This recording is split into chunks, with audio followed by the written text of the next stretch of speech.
શુભાંશુ શુક્લા દ્વારા 6 પ્રકારના બીજ લઈ જવામાં આવ્યા છે।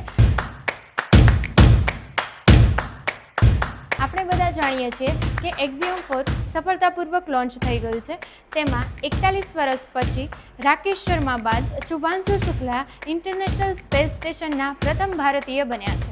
તેમાં 14 દિવસ દરમિયાન 60 જેટલા પ્રયોગો કરવામાં આવશે, જેમાંથી 7 જેટલા પ્રયોગો ઇસરો દ્વારા કરવામાં આવેલા શુભાંશુ શુક્લા દ્વારા કરવામાં આવશે, જેમ કે શૂન્ય ગુરુત્વાકર્ષણમાં સ્નાયુઓ પર કેવી અસર થાય છે એનો અભ્યાસ કરવામાં આવશે।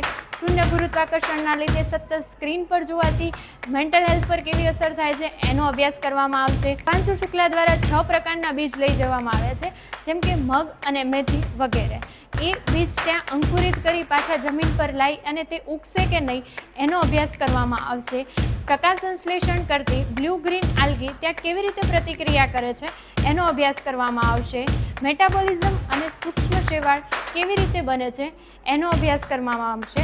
સૂક્ષ્મજીવ જેવા કે ટાર્ડીગ્રેડ ત્યાં શુષ્ક વાતાવરણમાં પણ કેવી રીતે સર્વાઈવર કરે છે અને તેનામાં કેવા પ્રકારના પ્રોટીન છે એનો અભ્યાસ કરવામાં આવશે।